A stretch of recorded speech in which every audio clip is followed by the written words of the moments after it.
Hello ladies and gentlemen, welcome back to the channel. So far we have hit 10,000 subscribers. That is 10,000 strong people.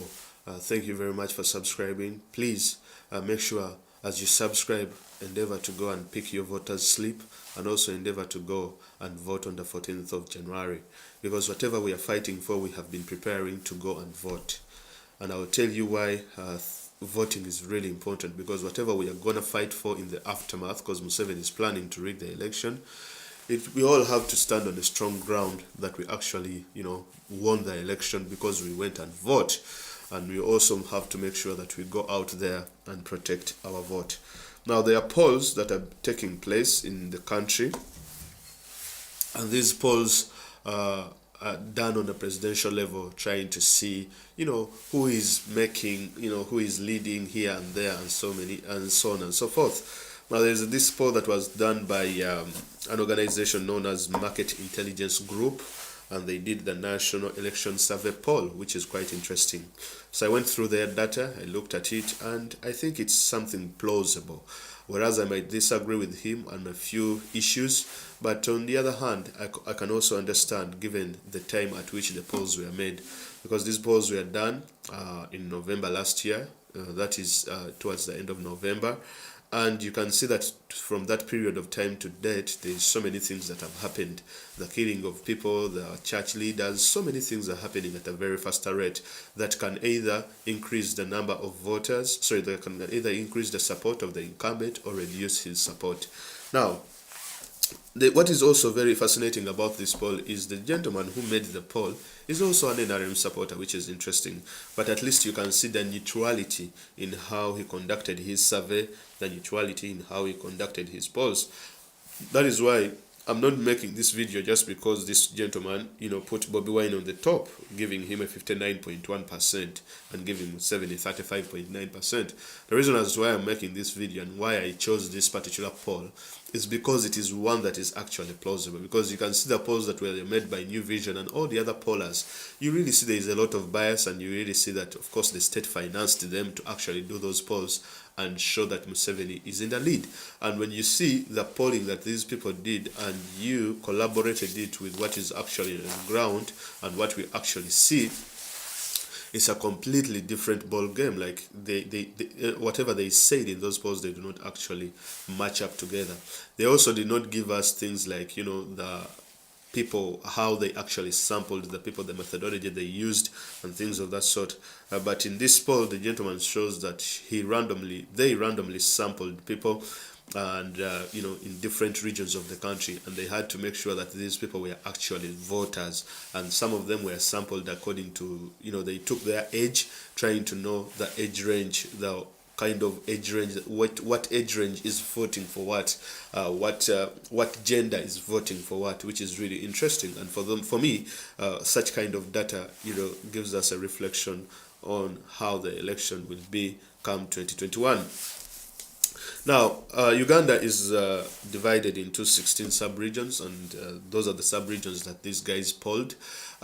These polls are not representative of what is actually going to happen, but it gives us some sort of a picture, because given the fact that we have 17 million voters, of course they wouldn't have polled 17 million voters, but they would have picked out in a pool of these people, trying to know, you can easily make predictions, depending on the small data that you have in different regions. So we have 16 sub-regions in the country, and according to them, this is when they polled these sub-regions, these were the results, and I'll put them on the screen there.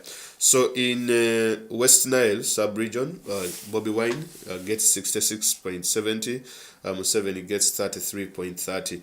Now, I will not mention the other candidates because for issues of time, but in Toro sub-region, Kyagulanyi gets 68, Museveni gets 30.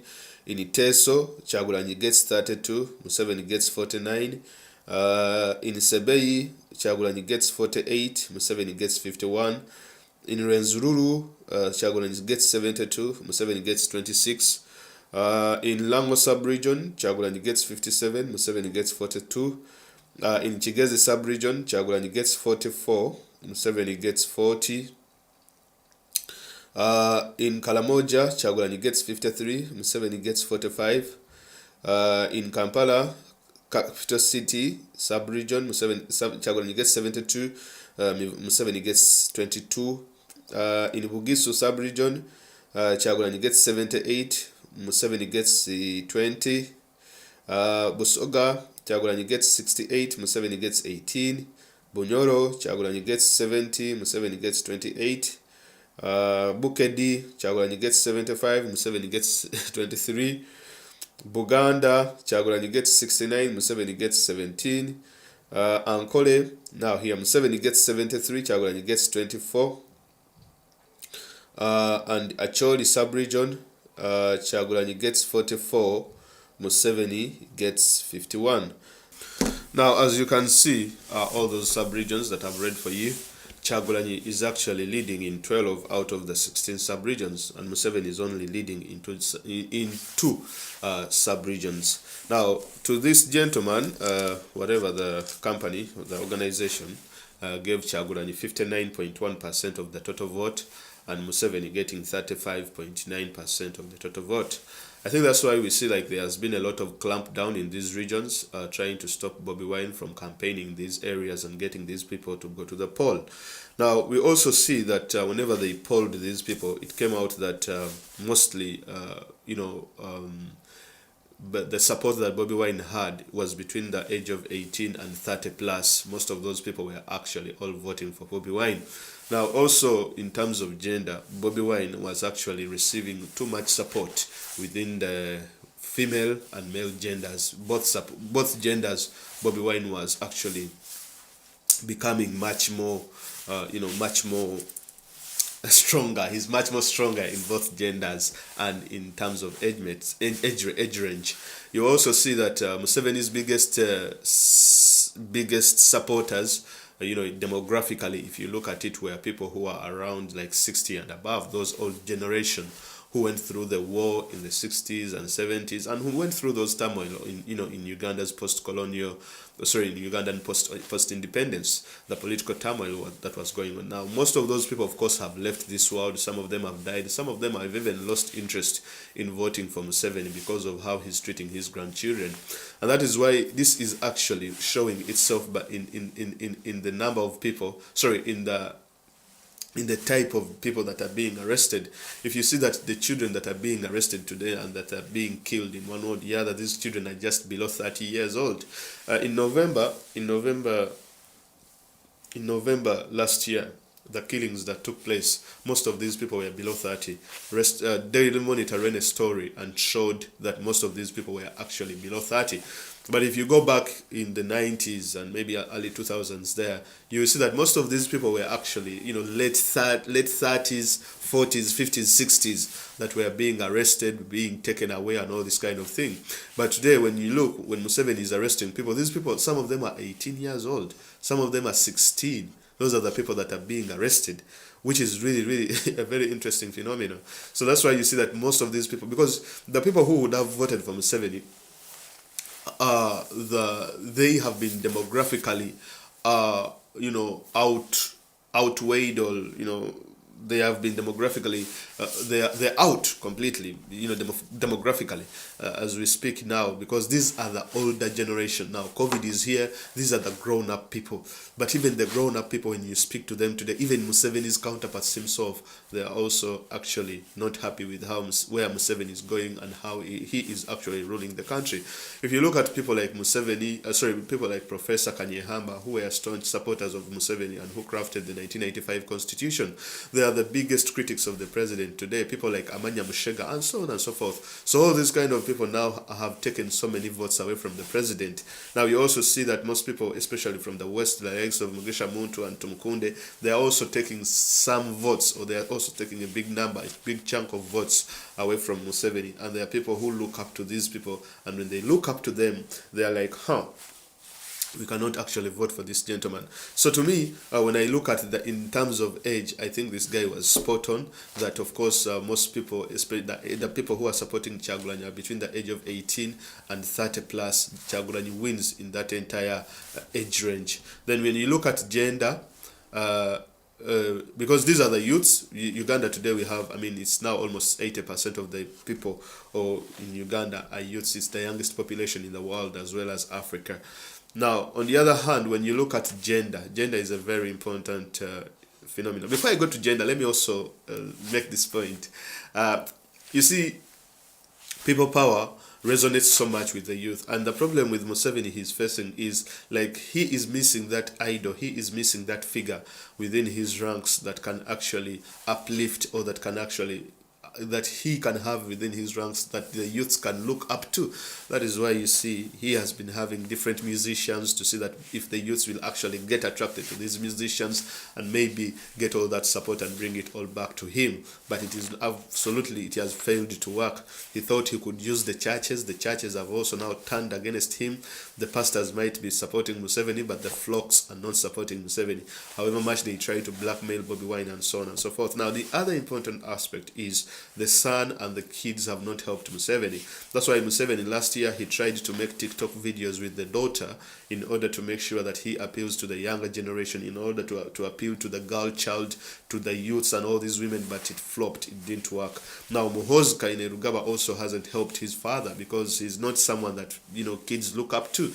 Most people do not even want to join the army, because if I told Muhoozi was really prominent, if I told he was really someone that kids in the country would look up to, you know, they maybe would have seen an increase in the army recruitment and people joining the army and so on and so forth. But Muhoozi is not this inspirational kind of guy. So in Museveni, he lacks that figure within his rank that can match Bobi Wine, that can attract people and, you know, be as calm as Bobi Wine, be as humble as Bobi Wine, because that's what Bobi Wine is himself, and he doesn't need any other figure within his ranks. But for Museveni, he has to look for a musician, he has to look for artists and so on and so forth. Now the other issue that we have to look at is the issue of gender. We have seen that one of Museveni's biggest supporters when he took power in 1986, since then Museveni's biggest supporters were women. It was women. We always had a saying that Museveni rescued the women, that he took the women from, you know, from the kitchen and brought them to the table. That's what we have always been saying. But unfortunately, the women have also now seen that after 35 years in power, Museveni is actually not doing anything for them. What he is doing, actually, what is happening in the country today, the parents are now burying their children. The parents are burying their children. Yesterday in Masaka court, you know, the president arrested People Power supporters, 120 of them, granted bail, but they up to today have refused to release them. So the parents are now getting frustrated. So these women are now standing up. These are the women that used to support Museveni. You remember that image of the lady during the lockdown that was beaten? She actually calls herself Mama Kaguta. She named one of his sons Museveni after Museveni. But Mama Kaguta was beaten sticks, like she was wiped by those security forces of the NRM of Museveni.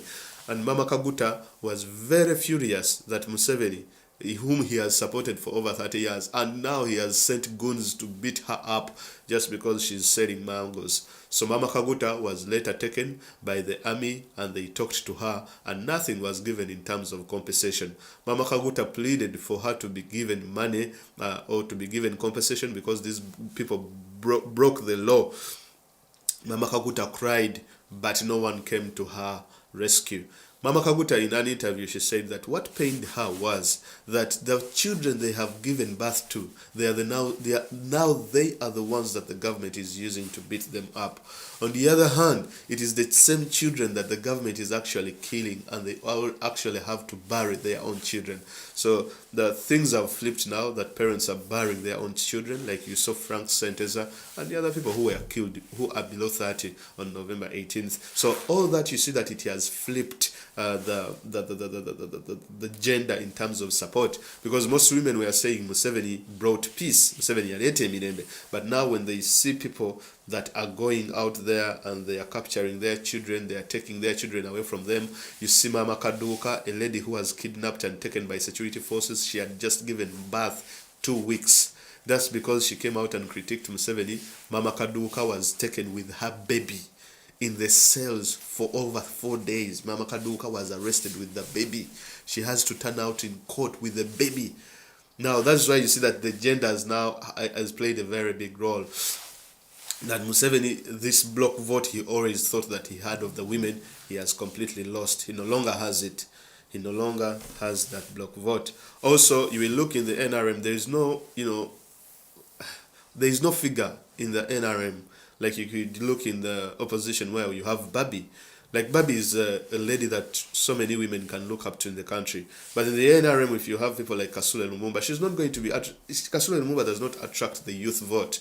Because we are seeing the number of people who are supporting Bobi Wine, or the number of people who have flipped, or who are supporting Bobi Wine in terms of age, are between the age of 18 and 30 plus. Now, I want to ask you, are you impressed, or are you motivated, or are you inspired by Kasule Lumumba? She doesn't inspire anyone, because these people make arrogant statements. They do not speak reality. Even when they do wrong, they do not acknowledge it. Are you inspired by Kanona Reiso? Are you inspired by Florence Namayanja? So, not Florence Namayanja, but this lady known as Namayanja. If you look at all these figures, none of them is inspirational. They don't know anything at all except saying yes to Museveni. Now, if you come on the other, even the First Lady herself, she's not someone who is inspirational to the young ladies and also to the elderly women, because there's a very big distance between the elderly women as well as the First Lady. And you would have expected the role of the First Lady is to canvass votes within the women's, within the ladies, within the women's community. But I don't think that First Lady has really played that good role. You would also see that whenever women are being beaten, whenever women rights are being, whenever women are being, like the issue of Mamkadoka, if the First Lady would come out and maybe do something about it, it's like she also doesn't care. It's like whatever my husband does, whatever my husband does, I will protect him. I will be on his side, whatever, even if it's wrong or right. Whatever it is, I'll be on his side. That's it. Now that has really created a very, very big, it has taken away so many votes away from the NRM and away from President Museveni. But on the other hand, we have seen BOBI. She has done a very, very good job. She has walked on the campaign trail with Bobi Wine in different regions. And the fact that Bobi Wine married BOBI from a completely different region, that is why we see that these areas of Tolo sub-region, we see these areas of Renzururu, and Chigezi sub-region and so many others are actually coming in and voting on, and coming in and supporting Bobi Wine, because they see that Bobi Wine's marriage is soft, like she's marrying someone from a completely different region, whereas Museveni, on the other hand, they come from the same region, so that doesn't give him it doesn't give him something, he has no comparative advantage in terms of his marriage, because now it means a lot. When you're marrying, you have to marry someone from a completely different region, so that when you go to campaign there, they see, that you are part of them by marriage, by kinship and all this kind of thing. Now, that is why you see Museveni was angered by Bobi Wine marrying from the western part of Uganda.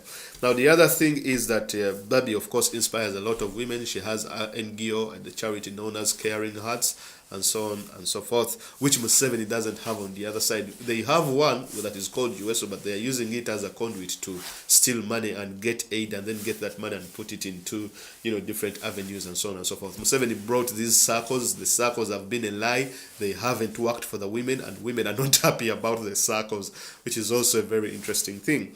Now, so when you look at all these things, of course, going back to the survey, of course, in terms of gender, both genders, Bobi Wine wins. Now, if you fail to get votes amongst the ladies, then just know, of course, you cannot change a country if you do not have a ladies' vote, or a women's vote, or a girl's, whatever, a female vote. That is a very, very important vote, because women in Uganda are the biggest voters. These are the people who go out there to the polls. These are the people who stay home and they don't have jobs. They are looking after children, so they have extra time on them to go and vote. Now, that is really very scary for anyone who is running for office. That is why for most of us, whenever we were canvassing votes for our candidates back in the days, we would always go to these houses, we would always go to these places where these women lived.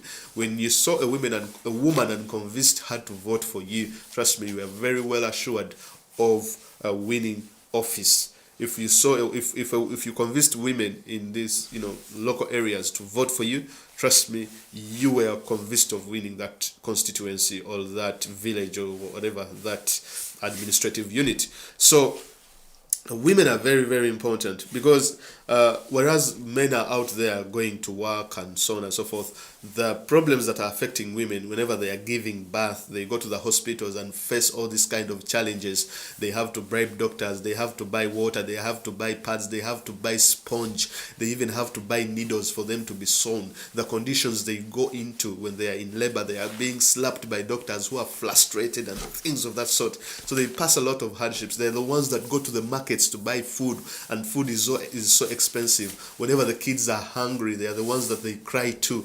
So most of the men, they are already away, and most of the men, they are, let me go and look for money. But most of the women are the ones that are taking care of all of these challenges. And when you get them to actually support you and vote you, then trust me, it is something that you are well assured of in terms of winning that particular administrative unit.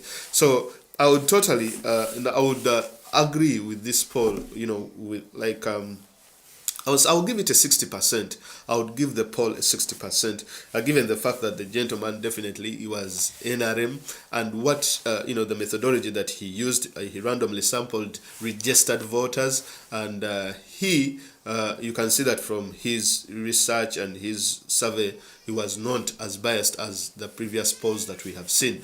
I did not do this because he put Kyagulanyi as the winner with 59.1%, of which to my own thought, I would have thought that Kyagulanyi would have even something much more than 60%, because of what we have seen today and because of the way people are voting and that sort of thing.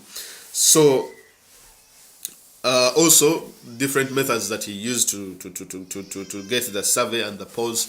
That's why I would say that I would give him a 60% on how he did the survey, and I think he did really well, because what he reflected in his survey is totally a wee bit. This is like 20% reflective on what is on ground. It is 20% reflective on what is on ground. So, ladies and gentlemen, it is just almost 7 days to the polls and to the elections, and we are and this shows that we are actually leading, which is really good, coming from an NRM supporter or an NRM research agency in one way or the other. So thank you very much for listening. In my next video, I'll be showing you the districts that are very important for anyone to win if you want to be president in Uganda, and why these districts are so important, and how Bobi Wine has actually taken over all these districts. Have a blessed day. Bye-bye.